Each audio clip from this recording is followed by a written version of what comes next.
Shalom and greetings to you all. Now, thankfully, none of you were made slaves, and only you can make yourself one. So don't. But be careful, because slavery is around the corner for everyone, as individual rights are being stripped away without your fully realizing it. The free voice you thought you had is not as free as you thought.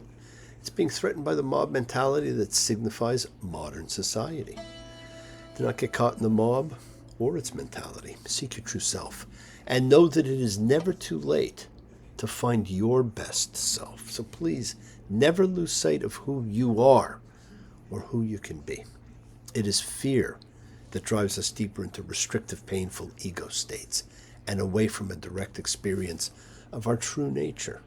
And 9 times out of 10, that true nature is a loving, connected being, connected to all, in support of everyone. Especially now when it is apparent that we need to be more connected, not more divided. We're reading about how division and separation were the way that it's what this entire book was built on. We learned how to do it so well. But the time has come to stop and see the destruction that has brought and change our way of thinking. Change my way of thinking. Make myself a different set of rules. Gonna change my way of thinking. Make myself a different set of rules. Gonna put my best foot forward. Stop being influenced by fools. And speaking of the influence of fools, it's bad enough that a minority government has presto changeo been transformed into a majority dictatorship against the wishes of the voting public. But that's how free choice works now. It's pretty sad that a once sacred right such as voting for choice has been rendered obsolete. We talked about the anti-Semitic art show in England last week, how the police decided it wasn't anti-Semitic, even though it was anti-Semitic. Well, it turns out the woman who reported the art show to the police is now being investigated by them. She's 52 years old, been notified by the police. She's being investigated as an activist to see if her complaint caused a potential criminal offense. When Jews are literally being killed for being Jewish, the police are more interested in going after those fighting anti-Semitism than those perpetrating it. That will only serve to continue to silence the voices of warning. Be careful. Once it is open season, it is hard to control. And it is now open season on Jews and on Israel. And it's throughout Europe, it's throughout Britain, it's throughout Canada and the United States. The once stalwart supporters of Israel, the U.S. Senate, saw the vast majority of Democratic senators, 40 out of 47, voted to cancel all sales of military equipment to Israel. Not that many years ago, that number would have been 0. Be careful. When they have a majority, it's over. Now, we're just past Passover, but its lessons still inspire. Don't treat the holidays as an annual thing. Take the lessons of them and let them be a part of your life. And I appreciate that so many people send me notes, tell me, that they get so much out of it. I never know who listens or watches or reads, except when I get emails or phone calls from people who want me to know that whatever show it was happened to be an impactful episode. Sometimes people I never knew still watched or listened, still watch or listen. And that's why I love to continue doing these for you. Now, many events transpire in each of our lives on an ongoing basis, and we celebrate the major holidays together. But such a mixture of events often happens in very short periods of time, many of which are not necessarily planned. Every week, each of us can have a cornucopia of events occur. So when you get asked what happened this week, do not say nothing. It is truly never nothing, because for each of us there are many different things, each reflecting another relationship, some of which we never even think about. But relish them all, enhance them all, enjoy them all, learn from them all. This week there were birthdays. One of my favorite teachers had a birthday the other day. Anniversaries, happy memories, sad memories, commemorations. And I hope you all take a moment this week to digitally join or celebrate the double holiday of Yom HaZikaron and Yom HaAtzmaut, which will be April 20th through the 22nd this year. They come a week after Holocaust Remembrance Day. The first is the Israeli Memorial Day, the official Remembrance Day for the military members of the nation, which is just about everybody since everybody serves. And if you've ever been fortunate enough to be at Mount Herzl National Cemetery for the celebration, which I have, it is riveting. The other is Independence Day, commemorating when David Ben-Gurion, first Prime Minister, publicly read the Declaration of Independence of Israel on its creation.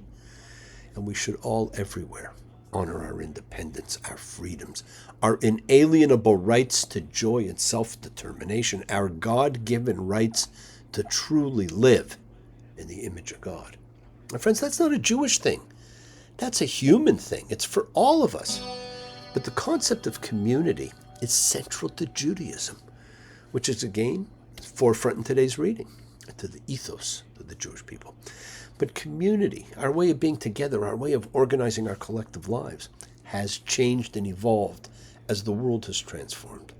In the 21st century, in societies rocked by philosophical, technological, social, and economic upheavals, in a world where many of the old patterns of behavior, affiliation, and identity have changed and are undergoing change, the traditional model of community is in crisis.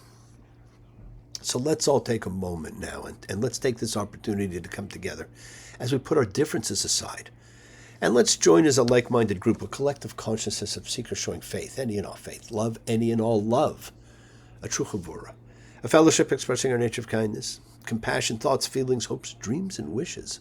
Unites us all. In this community house of spirit, Beth Ruach, sharing and bringing light, keeping fear at bay. And even though together we are individual in our approach, each connecting in his or her or their own way. So once again, please do go ahead. Invite everybody you know, physically, digitally, psychically, emotionally, spiritually, any way at all, to gather and share. From Psalm 133, the Hine Matov, come together. Hine Matov, Shevet Achim Gam Hine Matov,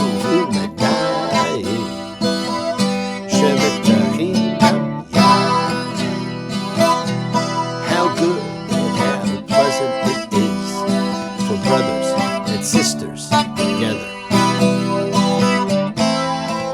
Community. Community. Community. Together. We support each other in this community. So let's all spread love, goodwill, and fellowship to the world. Remember, friends, this is you setting aside a little bit of sacred time in your sacred space to honor and converse with whoever, whatever you happen to believe in, because we all actually do believe in something. It's part of your kavanah, your intention that you put out to the universe. It's your goodwill. Goodwill and intention are the roots of what you control, of what you can correct. It is your intention that sets in motion everything that occurs in your lives, my friends. And it is goodwill, energy, light that we send to help heal whoever you know that needs it. Healing and renewal is for everybody. It flows through space, finding those in need. So send it out for those you know, for the souls and spirits of everyone you love. So think of whoever that needs healing and renewal and love, or just plain goodwill. Focus on them. Call their names. It's not just for people, it's for pets, it's for the earth. It is the healing of the world, the tikkun olam, that is part of our spiritual genetic makeup. And a part of that healing of the world is when we send thoughts and energy for health and renewal and goodwill for everyone. They don't have to be sick. It's for those in our hearts, our minds. So let's all send energy out for the people in need everywhere. Special thoughts and prayers for those in need of assistance. Because we pray for those that need prayer. We don't have to know them. We want health, recovery, good life for everybody around us. For those close to us.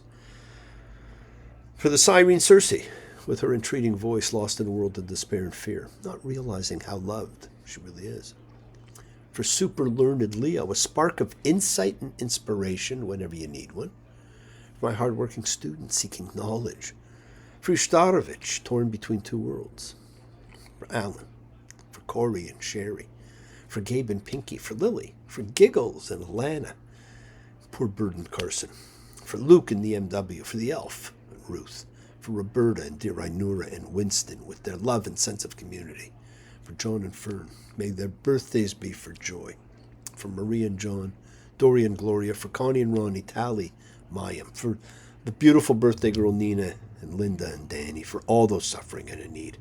Let's not forget to include all the familiars of our lives, all of our sacred animal friends everywhere. We all have them. For everyone you know in need, for the whole world, and for Devorah. We pray for those who need prayer, friends. It is the kindness, the healing wishes, the goodwill and love we all send out. It just circles the world finding those in need. So thank you, each of you, for all you do, for all you care, because the world is a world of spirit, and spirit, my friends, never dies.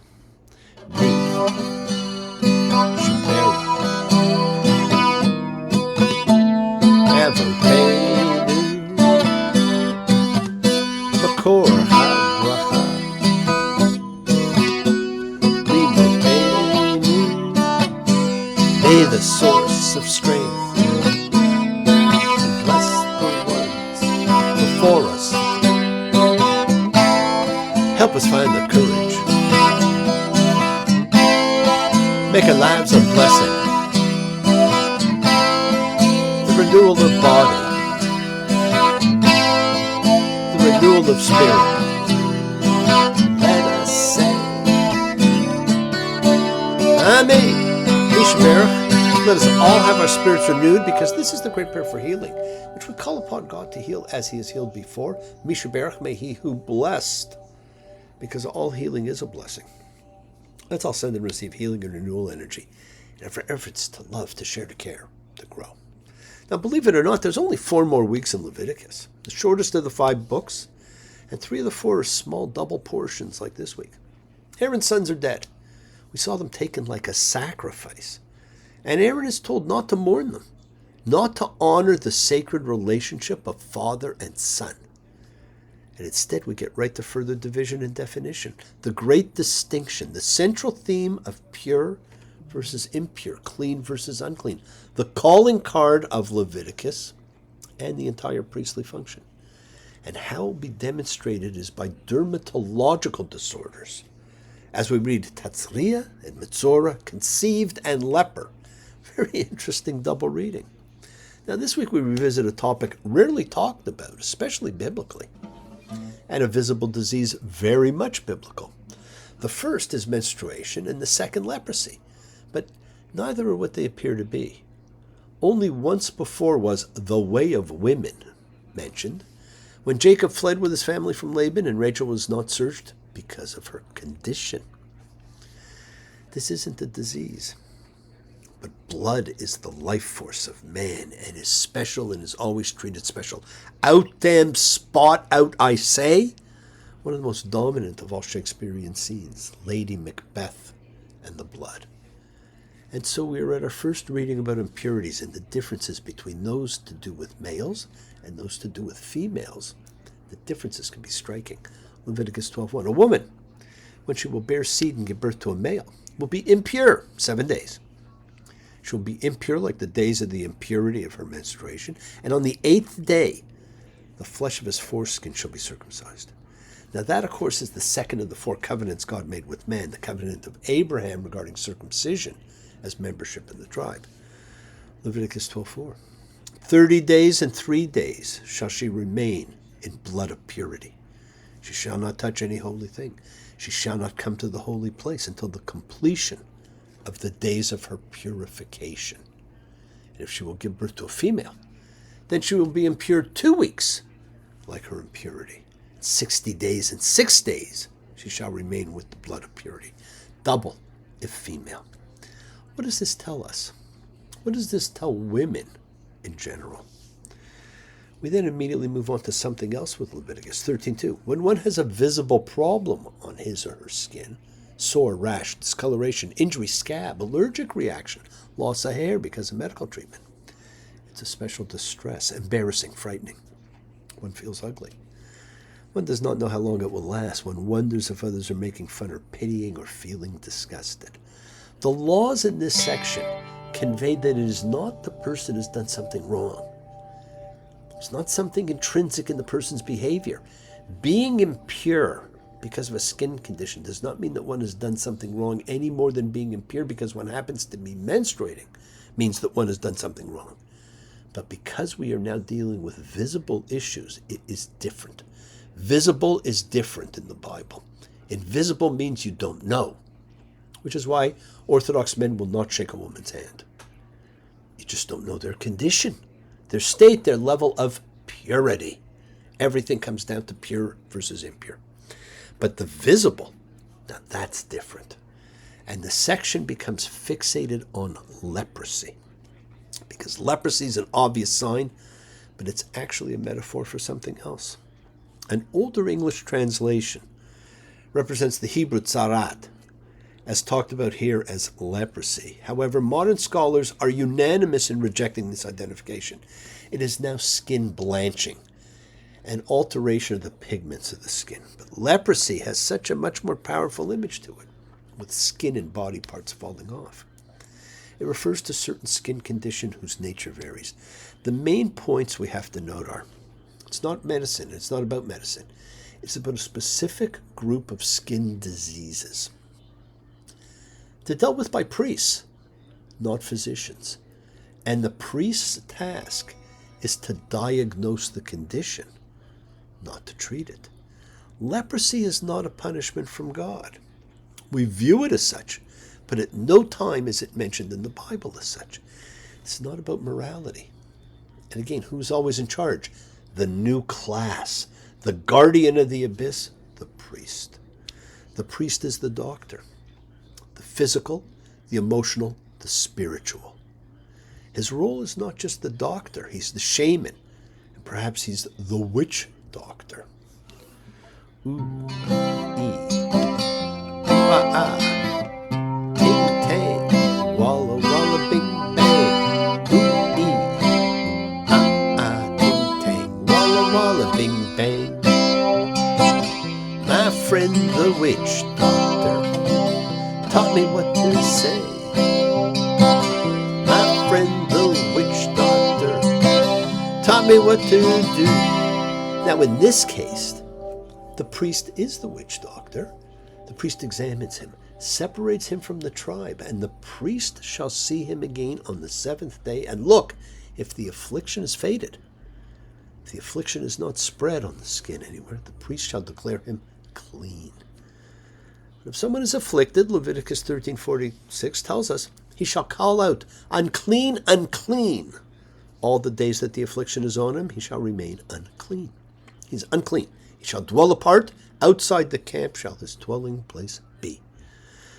They are removed. This person is contaminated. And the contagion must be segregated until healed. This was 3,500 years ago. Not yesterday, not today, but have we changed in our approach? Look at the last few years. What's fascinating is this is the story of a contagion, the power of contamination. It can even affect the houses we live in. So the cleansing is not just of the person, it's of the structure, the home, the walls, the bed, the sheets. Right? I remember all the people who sprayed everything in their house during COVID. This reading is about contagions, contaminations, the spread of conditions, and purification. What a term. All the cleansings and purification takes place in a particular fashion. Forget about sacrifices. We've not seen one since Second Temple times. Notice instead the things we still do. We purify. And notice also, throughout the Bible, one of the most important phrases, and so much takes place with living water, mayim chayim, fresh water flowing from a well or other natural source, as opposed to stagnant or stored water. Almost all these rituals is over living water. That's why the mikvahs are so important and have continued to be, and why you could even find them on the top of the desert fortress of Masada, or the caves of Qumran by the Dead Sea. They are the cleansing apparatus of living water, a return to the primordial condition of our beginning, the separation of the water from above and the water below, and the separation of those with dis-ease from those who do not is actually about bringing people who are infirm back to the community. You notice the group doesn't move on until the people have been returned. We know how they did it in the desert. But what about now? How do we bring back the people who have been removed from our community? Today it's about synagogues that have installed ramps to the bima for handicapped persons, balloons for the deaf, so they can experience the vibrating sound of the shofar on Rosh Hashanah, as we were once responsible to return and include those who were impure to the congregation, so we may learn to include the handicapped and infirmed as well. I said earlier, there's a different meaning to be addressed here. Leprosy, metzorah. It's believed to also be an acronym for Motzi Shem Ra, meaning someone who speaks slander or negatively about someone, which of course is gossip, lashon hara, negative, forbidden speech, as Miriam does about Moses' second wife. Heard it from a friend. Heard it from a friend. Heard it from another. You've been messing around. There's a song that's dedicated to rumor, insinuation, and gossip. I remember when I learned back in around 1986 that thoughts truly are things. They trigger speech. Speech triggers action. It's not true when they say sticks and stones may break my bones, but words will never hurt me. Words not only hurt, but my friends, words can kill. They can destroy. See, it's not about the condition or stopping its spread like a disease. It's about impurity. The concern is not a medical one of contagion, but a ritual one of contamination. Tamah, impurity, uncleanness. Yes, my friends, the world is sacred, and so is everything in it. Express your gratitude. Light a candle, make a wish, celebrate your life and the lives of those you love. Share your feelings with them. Live free, be free, honor your freedom. Be well, be happy, be blessed. Share and honor the light and all who live in the light and continue to shine. Continue to send everybody you know goodwill and love. Pray for peace and freedom for everyone, and end to terror and hatred. Remember, friends, we're a community. We learn together, we celebrate with each other, we love each other. We share this ride together, men and women equally. Let's all send out love, not fear. Send out peace, harmony, goodwill, and healing to all who need it. And please do learn to forgive and learn to love, including yourself. Open your hearts, honor the relationships of your life, and tell those you love that you love them. Examine your intentions. Use them to imprint your will on the universe, because we set in motion all that happens in our lives. Our intention, our kavana, our cause, our effect, everything's linked. You always have time to forgive and to be forgiven. You have the knowledge of what's good and bad. So acknowledge what you have done wrong to yourself, to God, and to any person you've wronged. Ask forgiveness.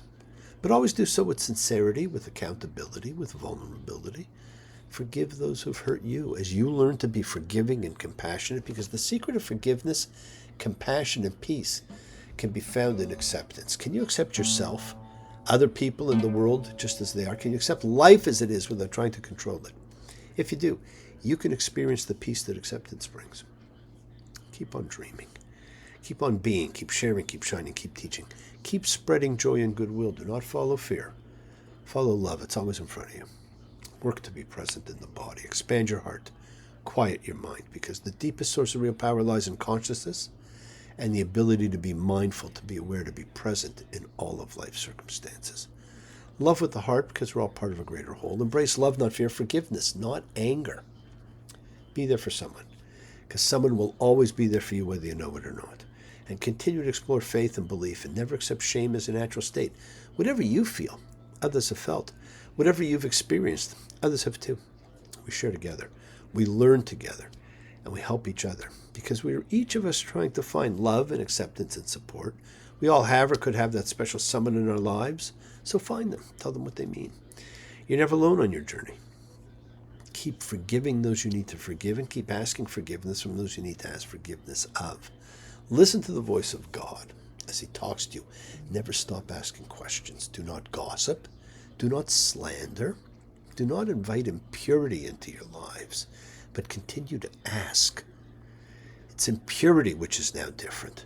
The person, the bed, the chair, the furniture, the house, all can contain the contagion, indicating that touch makes it impure entirely and instantly. This tells us something about the nature of impurity. It spreads throughout a person or object, and it's not any kind of a creature like a bacteria. It is a pervasive condition, but it can and usually is healed. I push my soul in a deep dark hole, in a fallen. I met myself crawling after as I was crawling in. Then I woke up so tight, I thought I'd never unwind. I saw too much, man, it broke my mind. I just dropped in to see what condition my condition was in. Thank you for joining me, my friends. Keep sharing the light, practice forgiveness. Be thankful, be gracious, be kind, be loving. Believe in yourself. Spread a little goodwill to the world and continue to be the miracle in someone's life. Shabbat shalom and blessings to you all. Take care. Thanks.